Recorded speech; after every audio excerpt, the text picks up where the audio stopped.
again, none of this is we process waste, is we might do all the right things, but what happens as the end result? And I don't have any answers to that, okay, because that answer is embedded in both government policy, government resources, infrastructure, etc.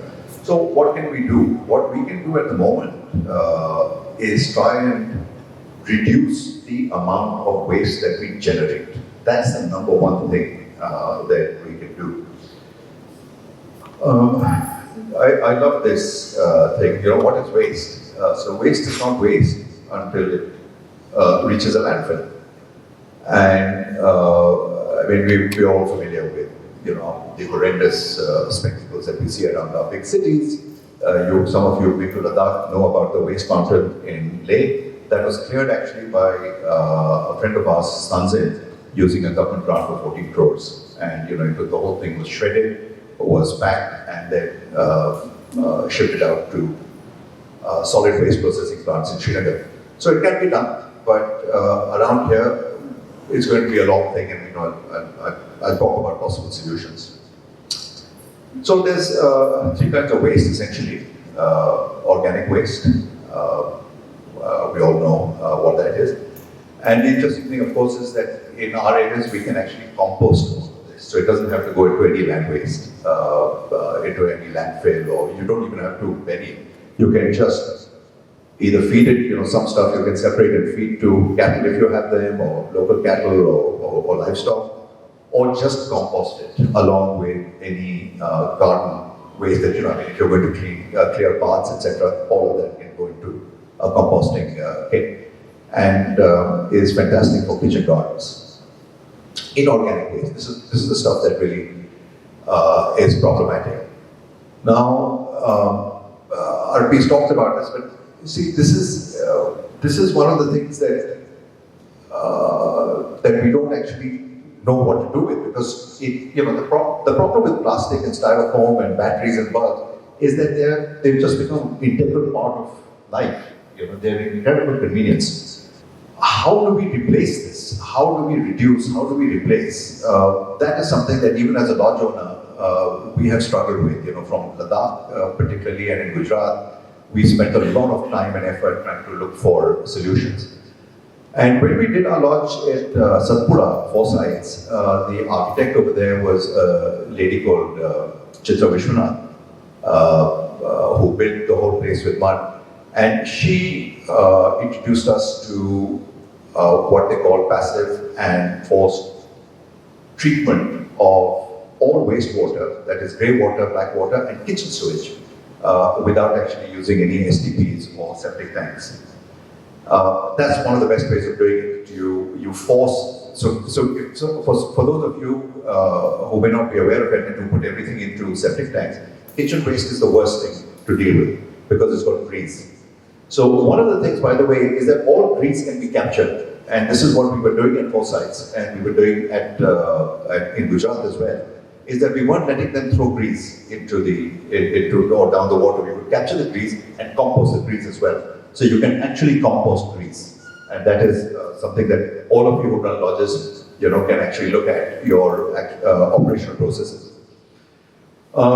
Whatever grease does go in, it's very, very difficult to deal with. But there are, if you're building a new lodge or a new sewage system, well, check with your architect or call ISN, and we will give you the resources and we will give you the resource people to consult with how to do it passively without using any energy. So just using civil engineering. Water efficiency, Arpi's already talked about it, but there are certain things that we can do ourselves. Everybody uses two-step flush systems, of course. But one of the biggest problems that we have is how we use water in our bathrooms. And rain showers have become a big sort of luxury item. So one of the things that we did was we took away all rain showers and we replaced them. We looked at the flow, because every shower head has to have a flow rate. So we looked at flow rates and we replaced them with low flow rate shower heads. But if you use shower heads from people like Air Oxy, for instance, they actually inject air into the water. So while using half the water, you still feel like you're having a high pressure shower. And so that's a very interesting way of saving water. It saves a hell of a lot of water away. Same with taps. There are taps now, there's just an aerator, it's just an attachment. You get it on Amazon, you just attach it to your tap, and again you reduce the amount of water that you're using while still giving the sensation that you have a good flow. Other things are pretty obvious: sprinkler drip irrigation, especially for your lawns, gardens, your kitchen gardens. And of course, one of the things that all wildlife lodges, because it's not just for water efficiency, but also to improve your biodiversity footprints, is try and replace landscaping as much as possible with natural endemic species. And we did that in Gujarat. We replaced all the lawns, which was with just natural grasses. And our biodiversity, dramatically increased over 2 years. But if you have exotics, when you have exotics, 20 years ago, 25 years ago, when many people were building lodges, there wasn't that much emphasis on endemic, exotic. It's still better than nothing. I've already dealt with that. So now quickly to come to how you do it. This is a very interesting chart that some of you might want to refer to. You can just Google it. It's called the waste hierarchy chart. And it's called reduce, reuse, recycle, recover, and then what goes to landfill. So that last component, you see how small it is, that is the waste that is measured. Finally, what comes out is what you cannot recover, you can't recycle, you can't reuse, you can't reduce. That is what goes to landfill, and that is the footprint that is measured and what we have to reduce as much as possible. So, sorry, I couldn't. So here's simple things that we did. We removed all packaging. So in Gujarat, for instance, we don't use packaged tea, packaged sugar, packaged coffee. We don't use packaged drinks, no Tetra Pak, no bottled water. Somebody asked, what if a guest insists on mineral water, on a bottle of mineral water? So I said, it's 1,000 rupees a bottle. Because that's what it costs us to deal with that plastic. That's the cost. So when you actually recycle, when you go into a cyclic economy, which is what these mandatory requirements are heading towards, that's what it's going to cost you to actually deal with one bottle. So we used to say, 1,000 rupees a bottle, and we'll give it to you. So everything, we don't use no packaged milk, no Tetra Pak, so whatever fruit is in season, that's what is served. Whatever is locally available, that was what was served. And nowadays it doesn't matter. Even in a small place like Marku, right through the year you can get pretty much anything. And our good friend Krishna Veg and Dala, has got exotic veg pretty much right through the season. So everything is available, everything is possible. But just to give you an idea of how much it reduced, I've got, let me step my phone please. I just made a rough estimate for a 12-room lodge. Gujarat was 26 rooms, and we didn't measure it. We gave up the lodge before we put measurement into place. But if you have just a 12-room lodge operating 7 months at 35% occupancy, the minimum Tetra Pak that you will save if you go for fresh milk, fresh juices is over 1,700 Tetra Paks a season. Tetra Pak, remember, is non-recyclable. It's a fantastic technology for keeping everything fresh, but it isn't recyclable. It's a terrible thing. 5,000 tea, coffee, sugar pouches, it all adds up. Again, they are foil lined, and that is why they're not recyclable. You can't burn them. Well, you can, but they leach into the soil. 3,500 water bottles, small water bottles. 3,000 small toiletry bottles. So again, we bought everything, all our toiletries in bulk. Shower gels, everything in bulk. and use dispensers. No small soaps, no small dickies, no small bottles. Got rid of all of them.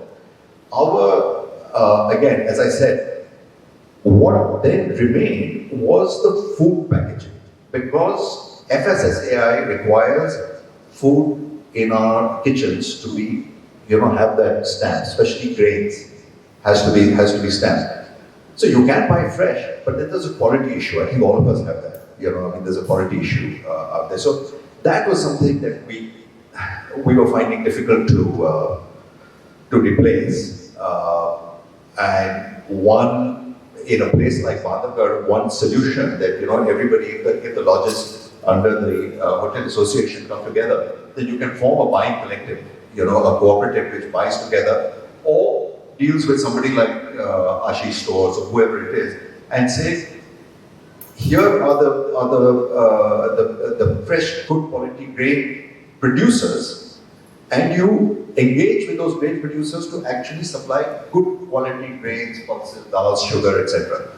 Because that was a big problem that we were having. We would go to the farmers and they would give us absolute rubbish, and I couldn't understand why, but because it needs bulk buying for us to get the quality. But anyway, those are things that we can do to reduce. It massively reduces the waste footprint. Going back to the same thing.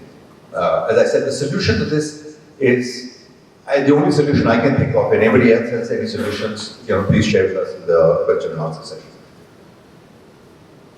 Now, one of the things that I don't know how many of you are using kabadiwalas. Do any of you engage with your local kabadiwala? Okay, those who do, fantastic. Those who don't, please call up your local kabadiwala. They are taking more and more stuff. Some of them are even taking electronic waste, by the way. They won't take batteries, they won't take bulbs. Bottles come and go depending on requirement. But they are taking a heck of a lot of stuff that they weren't taking. They're taking all your hard plastics. So I've been actually talking to our local kabadiwala, and it's a great business, and they are really doing, the spectrum of what they're taking away is huge. By the way, all your paper and cardboard can also be and should be composted. It's actually very, very good with green compost. It actually adds value to green compost. Interestingly, I've been looking at finding out what we can do with batteries. The best thing to do is to use rechargeable batteries wherever possible. What do you do with batteries that are old? We don't have any, as far as I can tell, we don't have any hazardous waste collectors or collection centers around us, not in Jabalpur. But I have found somebody called Digambar Electrical, who is a Philips Electricals distributor, and they are supposed to, I haven't been able to, this is the right number, but I haven't been able to connect, but they will take bulbs, or they're supposed to take bulbs, and this is going to be recycled by Philips. And Philips has something called the Bandhan Centers, something for people to engage with, because vehicles are going back and forth to Jabalpur, and people can just put it all together in a bag and send it off, if these guys are actually open to do it. But there is this scheme of Bandhan Centers. Again, the collaborators are doing this. Yeah, one other thing that we all give packed meals, and especially for travelers. And a lot of people are still putting it into plastic bags, still putting it into, putting plastic spoons, plastic forks, cling film. You can replace cling film, you can replace cling film, you can replace tin foil, you can, with good quality bamboo-based baking paper. We use that at home all the time, and at in Gujarat we were, and in Ladakh, we have pretty much replaced all of it. Sometimes you have to use tin foil. On some occasions you have to use cling film, but you can reduce it massively. And you can use, go back to making paper and string for dyeing stuff. It actually keeps food fresher than cling film does. Finally, after all of this, now when it comes to reporting, you have to measure your waste footprint. Okay, so that is a very, very important part. So what you're going to need to do is to create a baseline. So if you really want to engage with this and you're worried about not worried, but you are actually interested in controlling your waste, then one of the things to do is when you start operations, is to measure with the systems you have in place now, measure the amount of waste that you're putting into landfill. Okay? And then, if you haven't already done so, then mitigate this, reduce this, treat it, there's a huge number of resources which will also be on the ISN website, on the manual, on the free-to-use manual, you don't have to pay for it. You can go onto this, but there's a huge number of resources out there to tell you, this stuff that I've said, that is also going to be available to you. And then measure the waste. So you will have you will have baseline, what you're doing now, and how it can improve. That final number is what will go into your report, into your ESG reporting. So, thank you. Tried saying there is no planet B, we all know that, but I think this is it. So, for those of us who become a bit cynical as we get older, I think this is, for somebody like me, I am quite cynical, but this is a good reminder that it's up to us, there's nobody else.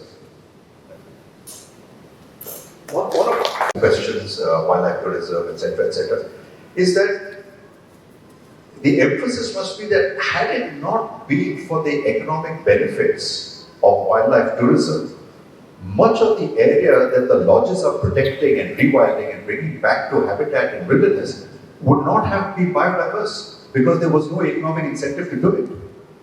That would have gone into farming, that would have gone into horrible pesticide, herbicide, poison farming. So it would have been, a desert. So this is something that we all have to, and we have to not be shy about saying it. And now with the measurements and the certification, you can say, here it is. And had it not been, this would have been a rice farm based on MSP, full of pesticides and herbicides and pumping water out. So we have to do that. That it's tourism that is driving good behavior.